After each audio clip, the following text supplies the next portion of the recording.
And as our UDN just reported, an energy consultation group has urged the Korean government to walk back its previous plan to expand the country's reliance on nuclear energy and keep Korea's dependence on nuclear power below 30% within the next 2 decades.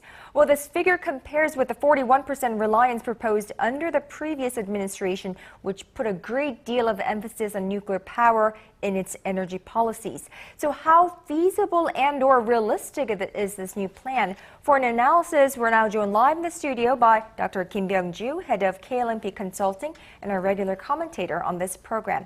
Good afternoon to you, Dr. Kim. Good afternoon. So let's take a look at this latest national energy plan. The central idea is to reduce this country's reliance on nuclear energy. Right, indeed. That was the key point, like reducing from the current planning level of 41% to be achieved in coming years, down to somewhere between 20 to 29% on reliance on the nuclear side. But there are other points as well that we have to notice here that are, number one, for instance, the government has announced in this plan that they want to firmly focus on managing the demand itself. In the past, the government has been maintaining focus on making energy as cheap as possible, but now they want to focus on the demand management to perhaps reflect, the cost more actively onto its price so that people can save energy. That's one point coming in as the top of the agenda itself is a very important development here. And second one is more dispersed form of power generation.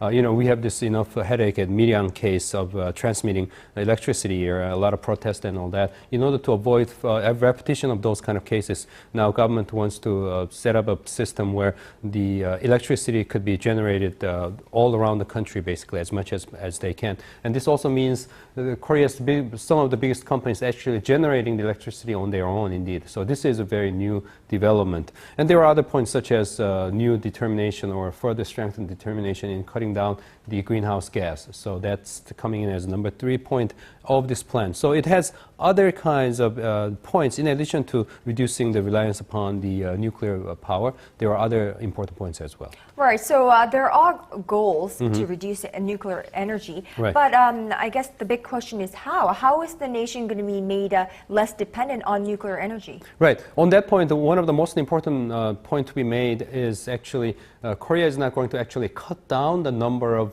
new nuclear power plants to be constructed. Right at this point, that's the plan right there, as you can see. In order to do that, Korea is not going to cut down the number of new nuclear plants here. Basically, what we have is, in addition to 23 operating nuclear plants, some are, of course, not operating because of their operational problems and so on, but we have 23 available. But we have 11 more coming in.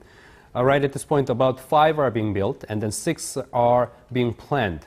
And so that's 11 more additional coming in. And when that comes in, that will help us achieve about 22% reliance. So it's kind of like automatic rather than country getting rid of or canceling the nuclear construction plans here. So if we just let the new planned or being constructed new nuclear plants to come into their places, automatically we'll get to that 22% right there that we saw. And maybe we will build more, perhaps it will increase the reliance on nuclear energy going up to about 29%. So this is not a major announcement of a dramatic change here. The only difference is, in the past, in order to achieve 41% of the reliance on nuclear powers, according to the old plan, Korea was supposed to build a lot more nuclear plants, but that probably is not being materialized. So that's the only difference. Korea is not going to take any dramatic action here.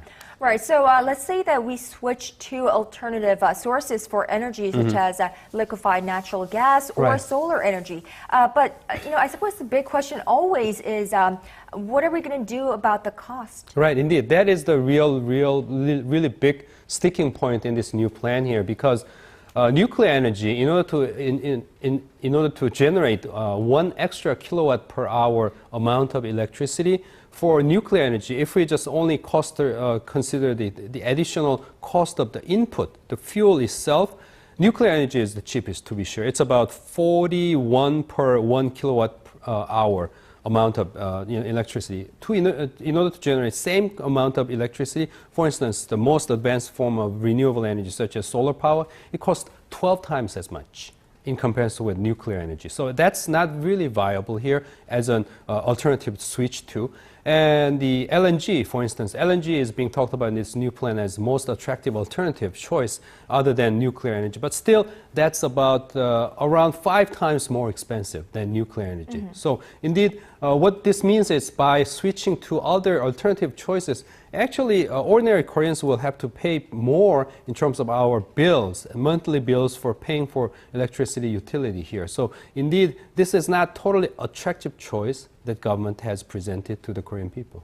And perhaps that is the reason why there are so much cynicism against this new plan. Some have said that it will be valid only until the end of this administration. Your thoughts on that? That's what critics are saying at this point. The critics are saying that this current government has not announced anything major here, no dramatic change, and they're just talking about just switching to alternative sources. But because when they eventually do so, because it will mean higher electricity bills, what probably will happen, the critics are saying, well, it will probably happen after 4.5 years under new administration.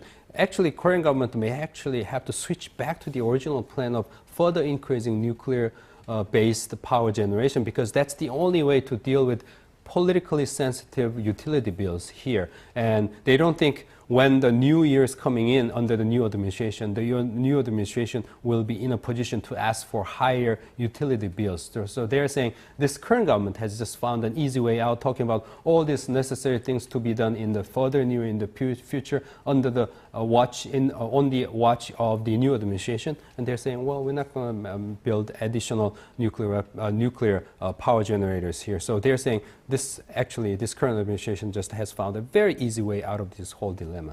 Right. Of course, utility bills are very sensitive to the average Koreans because it affects our everyday lives. Right, exactly. Every month at least.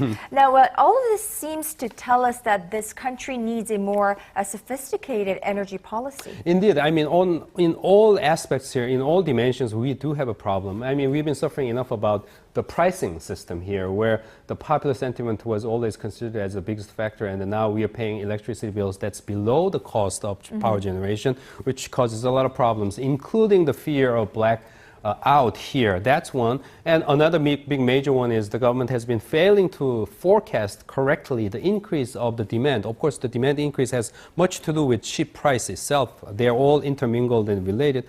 And also, government has not been working on building enough of the power generating facilities. That's why we are experiencing this kind of blackout fears and all that. So now, with this long-term plan, the government has set up like a new special kind of working group that includes about 60 experts from academia and the industries and other areas. But what did they do? After 5 months, they produced this plan which doesn't show any dramatic change of direction and no immediate responsible action to be taken under this current administration.